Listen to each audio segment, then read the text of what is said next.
Well, okay. Hi, guys. How's it going? Once again, I'm Mark Ruby, and yesterday we talked about a species that was going to potentially be removed from the endangered species list. Today we're going to talk about an animal species that is probably going to go on the endangered species list next year, the Wolverine. You guys know what a Wolverine is? Let's see a show of hands. Who thinks they know what a Wolverine is? Not the X-Men character. No hands went down. That's good. All right. So, the Wolverine's kind of an iconic case for carnivore conservation. Out in Montana, from where I'm from, we like to focus on carnivores: grizzly bears, wolves, Wolverine. They're these kind of charismatic critters. People can, they really like to hear about them. They like to see them. And they're actually a good umbrella, if you can think of the metaphor, for other species. So if you're taking care to protect carnivores, usually you're doing a good job to protecting everything underneath them, be it deer, mice, rodents. You're also protecting habitat. So they live in these big tracts of habitat. So you're protecting carnivores. You can protect a lot of things within that big tract of habitat. So where do Wolverines live? They live in the mountains. Their strategy, you talk about a lot of animal strategies. Rabbits like to produce a lot of rabbits. They have a lot of bunnies. And that's in case, a lot of things eat them.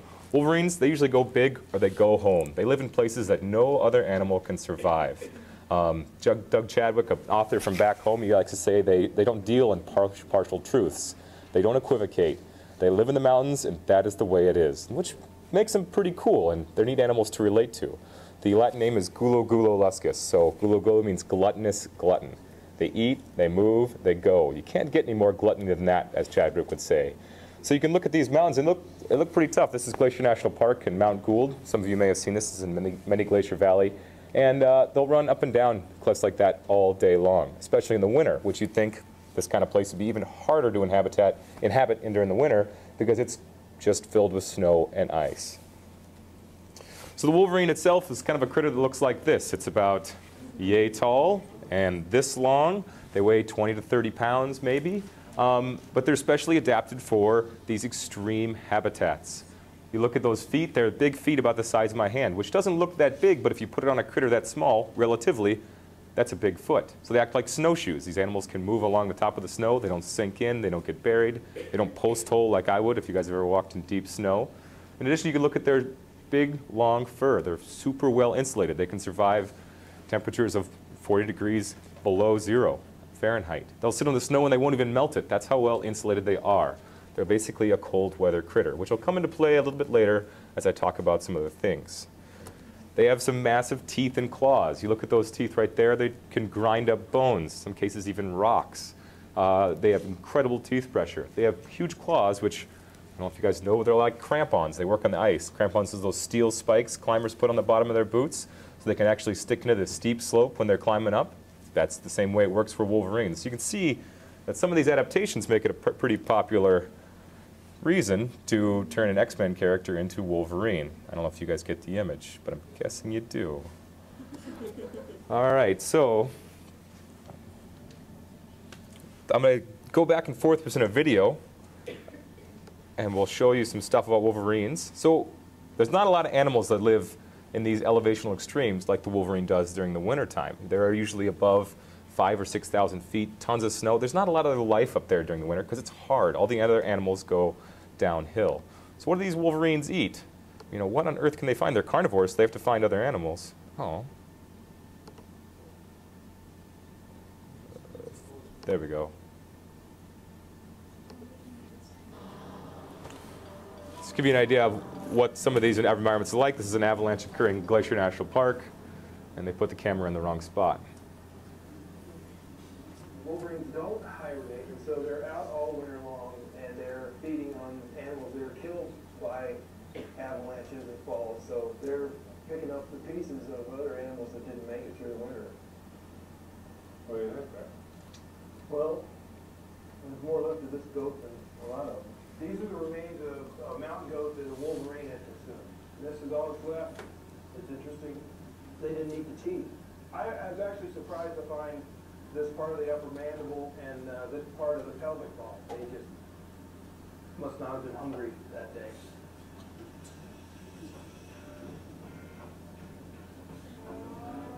His most common name is the glutton. Gulo-gulo, which means glutton. This is Doug Chadwick, the author. Any more gluttony than that? They'll take on a mountain goat, a bighorn sheep, They'll probably get into tussles with wolves and cougars over carcasses. They've been seen bringing down full-grown moose. That's a pretty impressive operation. That's like a house cat bringing down a deer. We've autopsied a carcass that, when you feel the stomach, it is like a big bag of ground, and it's all bones. Even old, beat-up-looking bones left on the ground still have oils and fats in them. And a wolverine has the jaws to crunch those out. How can it survive when winter comes as early as October and doesn't leave until June? And I think sometimes it's a heap of bones, it's a rubble of bones that gets them through.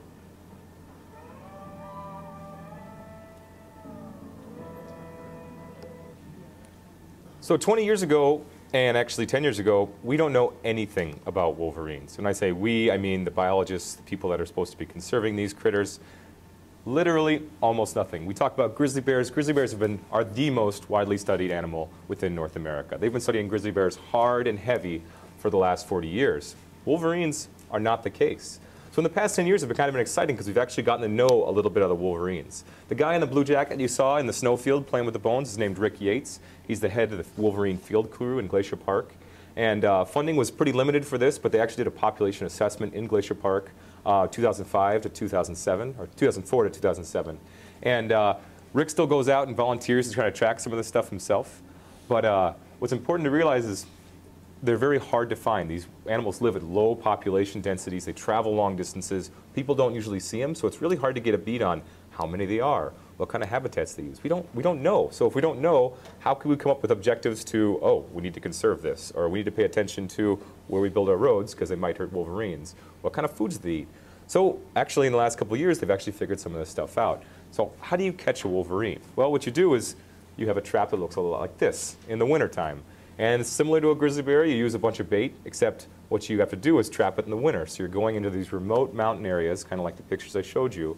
You're building these little log fortresses with a heavy lid, and you're putting a bunch of stinky bait. The reason you do it in the winter is if you do it in the summertime, you're going to have every single predator in the world, including grizzly bears, tearing apart your log fortresses. So basically, grizzly bears are denning during the winter, so they do this during the winter to catch wolverines. So these wolverines come in, they go through the lid, and the lid falls down and they get caught. So along comes the biologist in order to take care of these wolverines. What's important is you need to get to some of these backcountry areas fast, like within 8 hours, because you see how big those logs are? A wolverine will chew through some of those logs in order to get free, and that's happened actually before. So you got to be fast.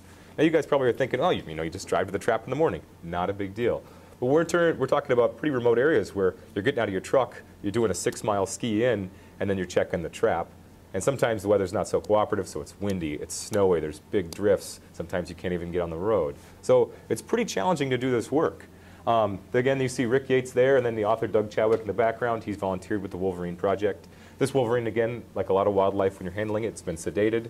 And what they do is actually, since wolverines don't really have much of a neck, is they actually implant a transmitter inside, underneath the skin of the wolverine. So you also take a vet out there, this is a pretty nice day, but if it's snowing, raining in the winter, the vet's trying to do good work, take care of the animal, and do a pretty quick surgery to put this radio transmitter inside the belly of a wolverine.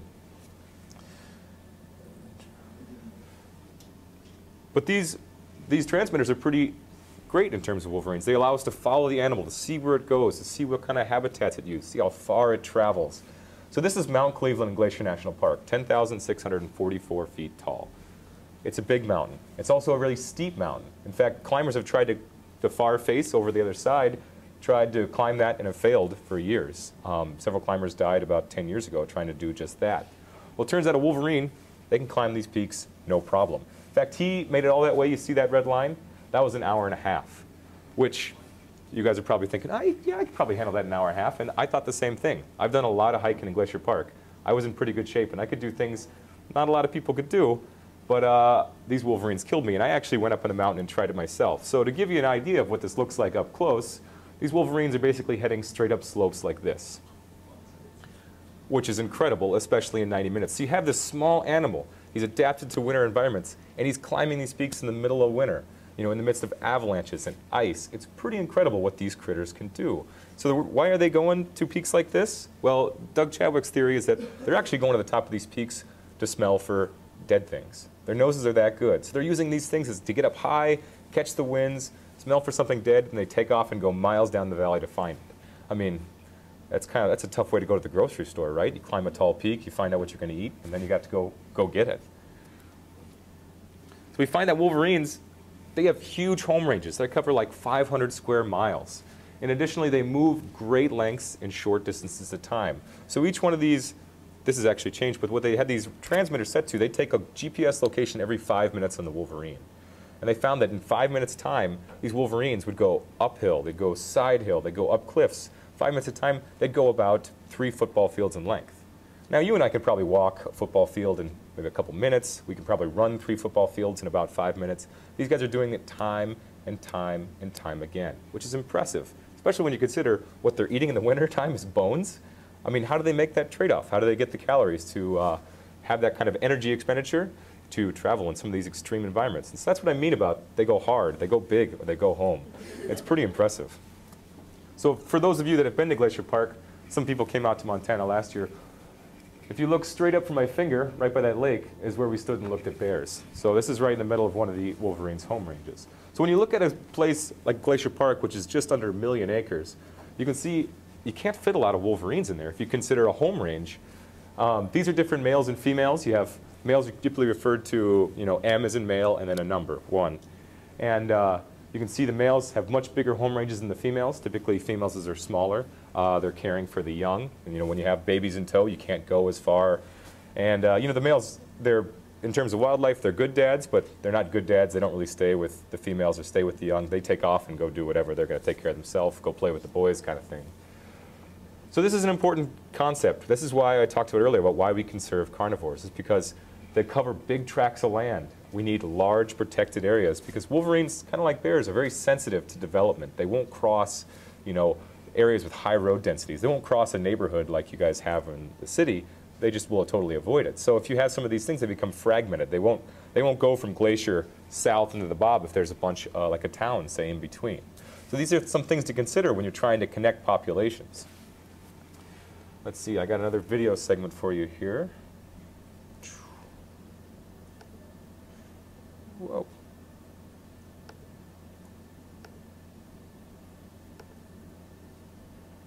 Oh, I lost it. Hang on.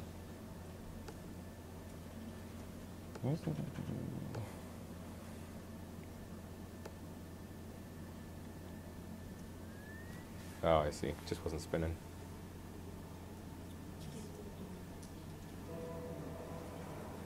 So we're going to fast forward. If you guys ever want to watch the full version, this is called Wolverine Chasing the Phantom, and it's pretty cool.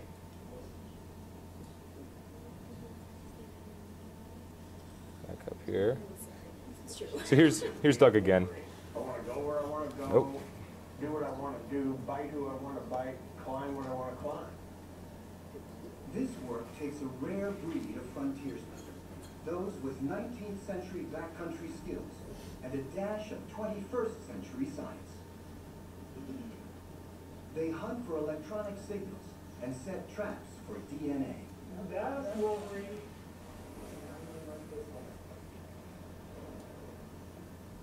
So we came in February and put a quarter of the deer this high.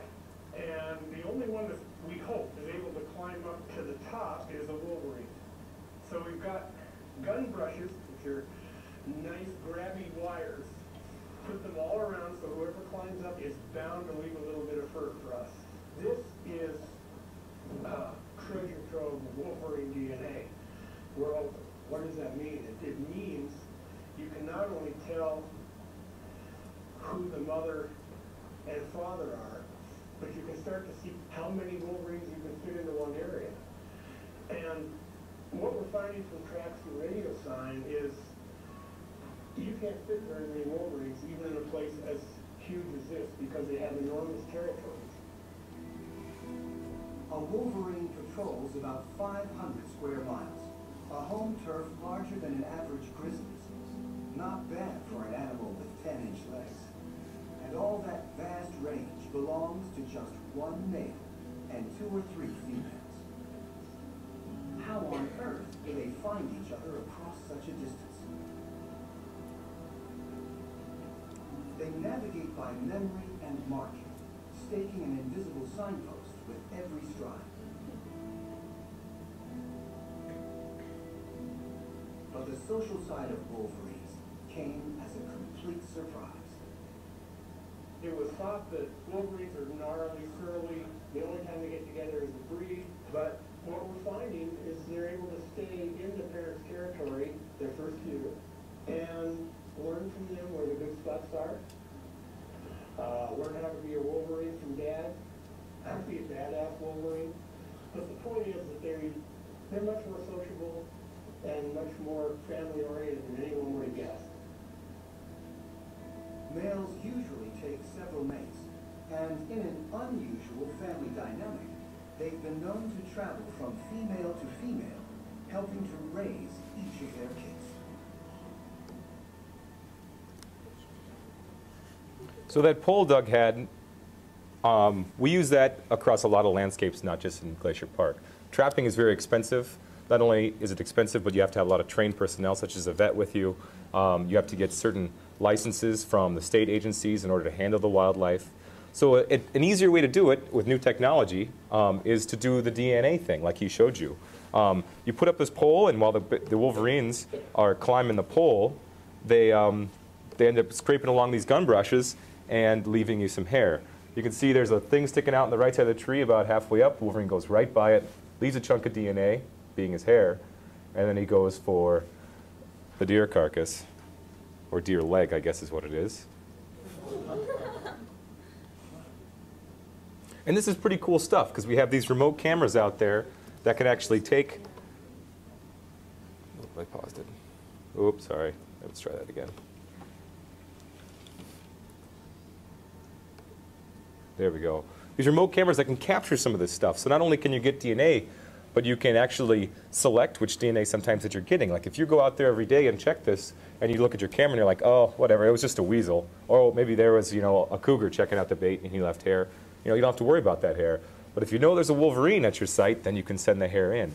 And the reason this is important, because you can see not only how many individuals by unique DNA types, you can see who's whose parent, who's whose kid. And you can understand how these populations mix, which is important. Because if you think about DNA as your genetic blueprint, your ability to adapt to different changes in the environment, that's all Wolverines have. You know, if their environment changes, what they have to adapt, they don't have tools like we do. You don't have the internet, they can go to look something up. They have to just depend on themselves and these genetics they've been given. So it's important to have diverse genetics. You want to have a lot of individuals interbreeding, so you can have this diverse gene pool, which allows them to have this innate ability to adapt to change. I'll talk about that a little bit more. So this is classic Wolverine denning habitat. It's important because every spring these Wolverines, in order to avoid other predators, in some cases like eagles or hawks, which would take out their little pups if they had the chance, or kits, I guess is what they are, they den in places like this, which is pretty rugged country as it is, and they burrow deep down in the snow. They might find a down log, 5 or 6 feet underneath the snow, and they raise their kits. And when those kits are big enough, they take them out and they actually take them to another den, kind of like, say, a middle school den, where they hang out and the kits get a little bit bigger. And it's usually what dad hooks back up with them in the territory, and they kind of run around together. And animals are social in a way too, because they learn these concepts from their parents. If you ever watch a black bear and her cub, you'll notice that the cub always does the same thing that her mom does. Her mom will push the garbage can over, the cub will try to do the same thing. The mom will investigate a smell, and the cub goes and checks it out. They learn from their parents. Not to say that a lot of that isn't innate already, like I talked about with DNA, but there's also that cultural side of things too. So the challenging things with this, not in Glacier Park, because there's not a lot of development in Glacier Park. They don't allow a lot of recreation in the wintertime except for skiing. But in other places, other mountainous places south of Glacier Park, in my neck of the woods, and throughout the Rocky Mountains, in some cases you may have this, which is a lot of fun, but hard on Wolverine. So this is a snowmobiler, and he's cruising up the slope, and I don't know if you guys have ever done a lot of snowmobiling, but it's called high marking, where these guys will crank up their sleds, they'll roll up the hill, and basically catch air at the top of the lip and head back down.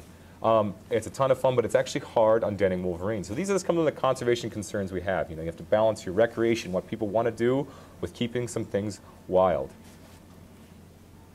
So I talked about this yesterday, how it's important to have these large tracts of protective habitat for grizzly bears because they don't do well for humans. They get into trouble, they end up being killed. And so it's kind of the same for Wolverine. We need these large areas of protected lands, kind of like core or refugia habitat, like Glacier Park up there in the purple, or the Bob Marshall Wilderness, which is all in green. Again, you can see by the topo map that there's a lot of other mountains in the area, and certain wolverines exist in those other areas. But it's important to have these reserves of natural habitat so wolverines, don't get into trouble. But naturally, it's hard because, people are moving places. They want to play in the landscape. They want to do what they want to do, and I can understand that. But coming from a biologist's point of view, this is kind of a tough thing to maintain because they are so large. They're just big.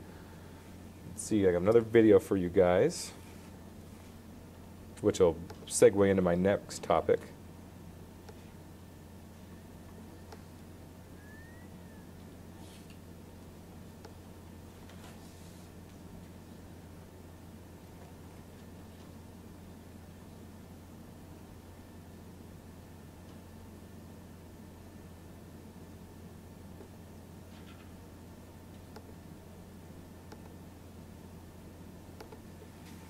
As summer makes a fleeting visit to the peaks of Glacier, Rick Yates climbs up to where it's still cold enough for wolverines.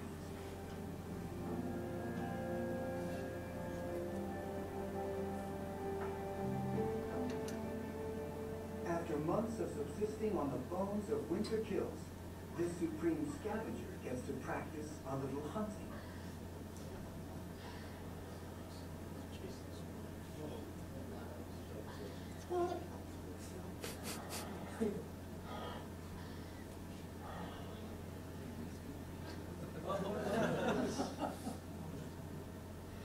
I want to know if he shot the squirrel straight up in the air. Rick is on the hunt himself. He may not be battling wind and snow, but it's actually harder to find wolverines at this time of year. Without tracks to follow, Rick scouts the old stomping grounds of N1 and F4 for some sign of them. This is Grinnell Glacier. It's one of the areas where F4 spent a lot of time in the summer. Hopefully she still does if she's still alive. Grinnell Glacier has retreated significantly in the last 20, 30 years. As this glacier melts and eventually disappears, it'll change the ecosystem of this area by not holding as much snow. It may not be as cool of a place for a wolverine to be in the summertime. And Grinnell isn't the only one receding. Every one of the park's remaining glaciers are melting away at a rapid clip. In 20 years, they could all be gone, and the wolverines could be left high and dry. There's a direct relationship with wolverines and deep snow that persists into May and June. As global warming accelerates, it may affect where and if wolverines dent. For all its toughness, at its core, the wolverine is a vulnerable creature. A change in weather may be all it takes for this rare species to come undone.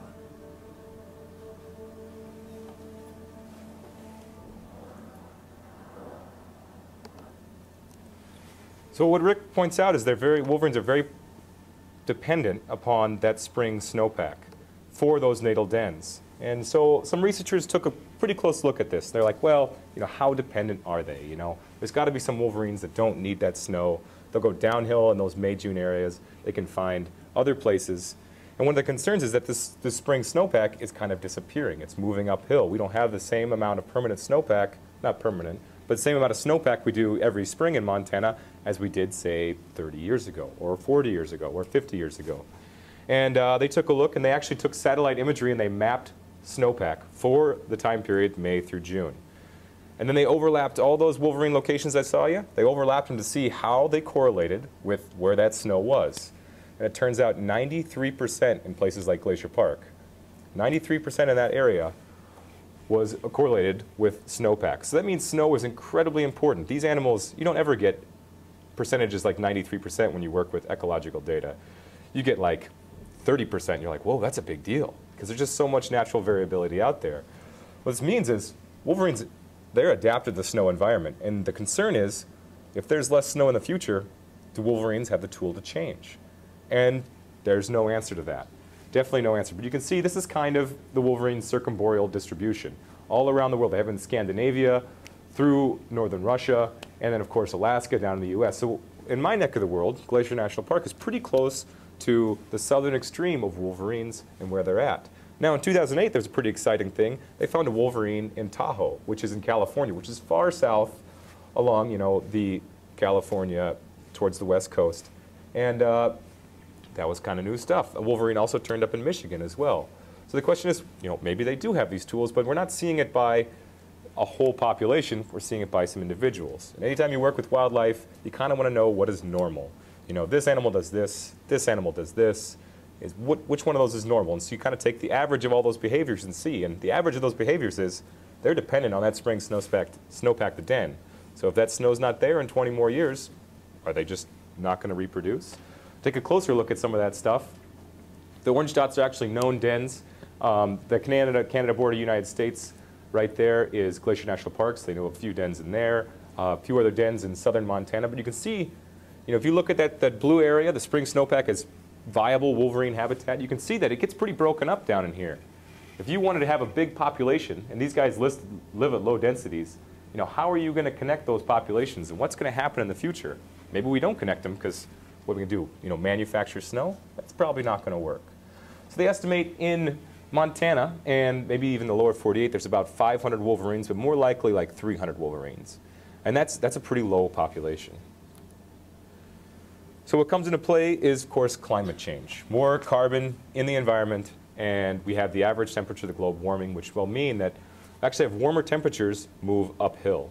Like I said before, Wolverines are heavily adapted to the cold, and they are, in the summertime, when it's the hottest, say in August in Montana, they typically, they want to be in areas, high alpine environments, where they have less than 70 degrees Fahrenheit, which means in the winter, those places are a lot colder. So this graph just shows you, this is projected modeling for some weights of carbon within the atmosphere per year. And you can see modeling environments for Wolverine, that carbon is going to go, projected to go through the roof in the next 30 to 90 years, which could be a big deal if these trends consider in terms of warming temperatures. And you saw the snowpack in the video too, how it's disappearing over time. And this goes to that same thing. This is Glacier National Park snow depth.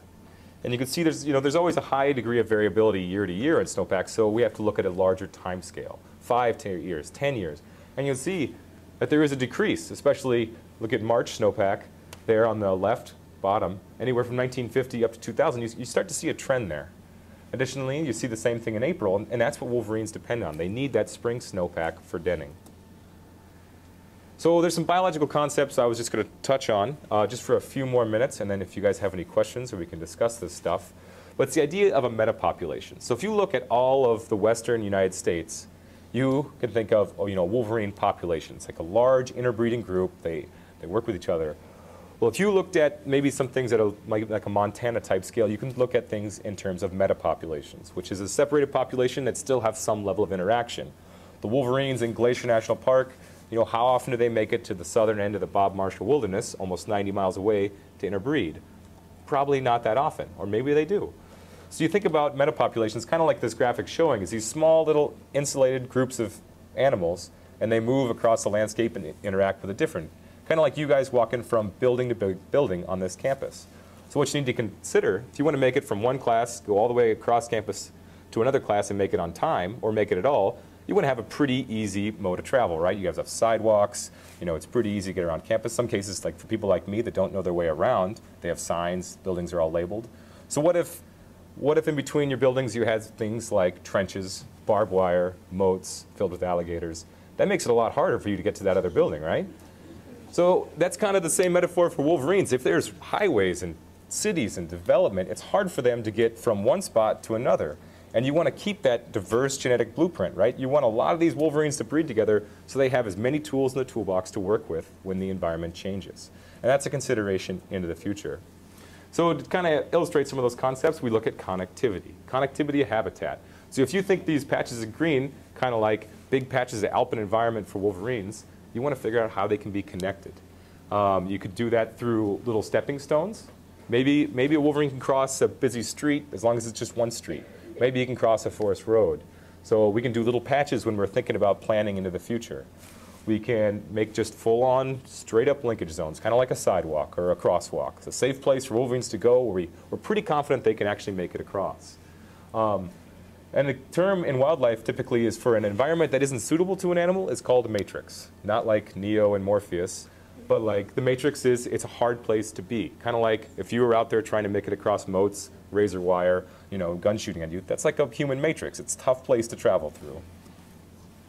So there are some big conservation approaches that kind of tackle this issue. I don't know if you've ever heard of Yellowstone to Yukon, but it's kind of taken on this kind of thing. They want to keep connectivity throughout Canada, throughout Alaska, and down into Montana. It's all about scale, right? Whether you're talking about 1 acre to a parcel this size campus is what, 150 acres? To something way bigger, you're talking about millions of acres and how you're going to connect these national parks and you know, how you're going to keep some public land between these places so you can have strips of habitat for some of these wildlife. So some people took a look at this and they looked at viable wolverine habitat in western United States. And you can kind of see that it looks similar to the patches I just showed you. You have these big pieces of habitat, and you want to figure out how you can connect them, or leave them connected, not change them into the future. Now, some people always question me. They're like, well, how much are these places going to change? You know, Glacier's not going anywhere. But at the same time, when we think about wildlife, it's a way different time scale. We're thinking about hundreds to 500 years, because that's the speed at which evolution moves. These animals can, you know, blink out in extinction over that time period. So we're not just thinking about my lifetime, you know, or you know, my kid's lifetime. It's generations beyond that, and that's typically very hard for people to visualize. It is for me, because I just think about myself all the time. So I'll kind of leave you with this, and then if you guys have any questions, we can talk about it. But this is, again, why carnivores are a great indicator for conservation. Because if you look at this kind of energy pyramid, at the bottom you have your plants. And then you go up to maybe deer that are, or rabbits that are eating those plants. And you go up another step and you have these consumers that are maybe eating the rabbits. And then you go up another step and you have another something that's eaten, say the weasels are eating the rabbits and the wolverines are eating the weasels, or something along those lines. You lose energy along the way. 10% of the sunlight is usually captured by the plants. 10% of the energy in the plants is usually captured by deer. So you're getting smaller, you know. So between sunlight, all the energy from sunlight going up to deer, you're actually at 1%. And then you're going at a 1/10%. And then even smaller, 100%. So carnivores, they work pretty hard to stay where they are in the ecological food chain. They usually reproduce slower. They have larger home ranges because they have diverse needs because they are suited to be a carnivore. And we want to keep all these pieces in check. You know, they're all kind of interdependent on each other, the concept of a food web. And that's important because if you lose a piece, you're afraid the whole thing's going to fall apart. Not in a short time, but over time it may change considerably. And we want to know as much about this stuff as we can so we can try to keep those changes in check or allow them to change depending on what we see as natural. So either I've massively confused you guys or you're very silent. So anybody have any questions? Alice? Do Wolverines have similar eating habits to bears? Like, do they get a lot in the summertime as opposed to? That's a good question. Yeah, Wolverines tend to put on most of their weight in the summertime when they have a little more, you know, all these animals that they're eating. And they're pure carnivores. They're different than bears. So they put on more weight, but at the same time, they're feeding throughout the winter too. So they're taking advantage of all these ungulates or deer and elk that get caught in avalanches. So it is similar. They put on more of the weight in the summer, but they also keep their weight through the winter time too. It's a good question. Yeah. You said they need like genetic variability or survival over a period of time, but how do they do that if there's only like 4 in an area? I mean, it's not. That's a great question.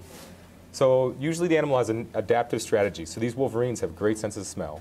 They can pick up these individuals from sometimes, you know, they follow them. They mentioned in the video how when they leave tracks, they actually leave invisible signposts. So these animals are finding each other at like over 50 miles away.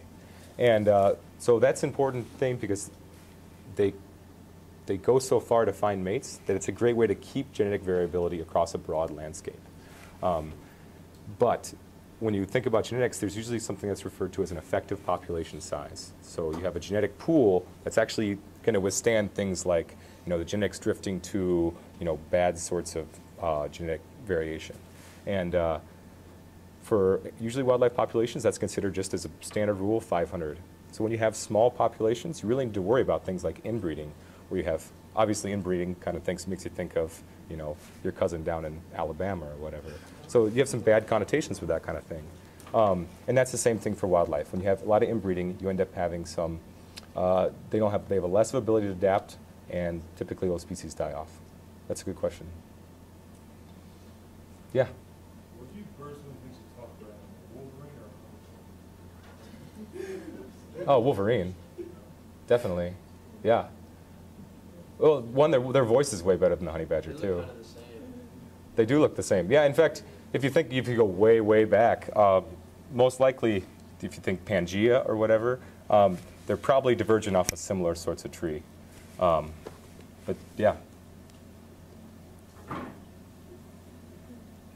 Okay, well, I think I have you guys for just a second. If you guys want to, I'll show you the footage of Wolverine in the trap, and then we can call it a day.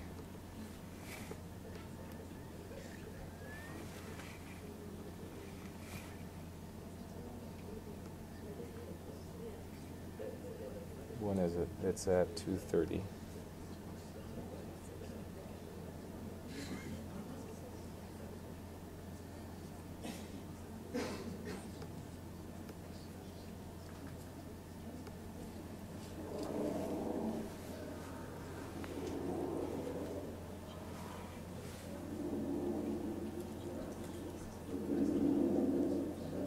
Montana's backcountry, one of the most elusive creatures on Earth, has slipped through the snow and into a trap set by biologists with the U.S. So what he's got in his hand is called a jab stick. It's a stick with a syringe on the very end, and that's how he injects the drug into the animal.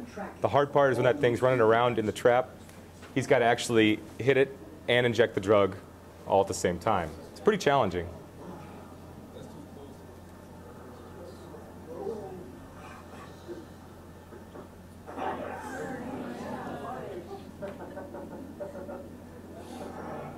I gotta believe it's M3.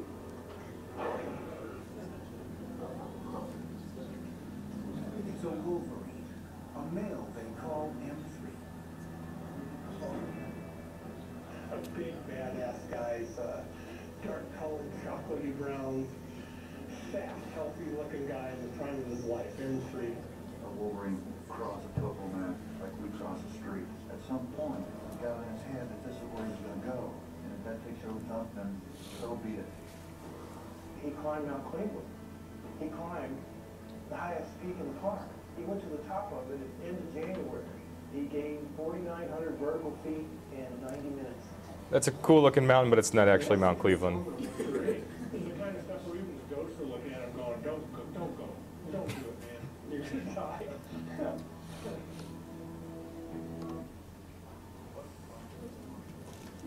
Okay, thank you guys.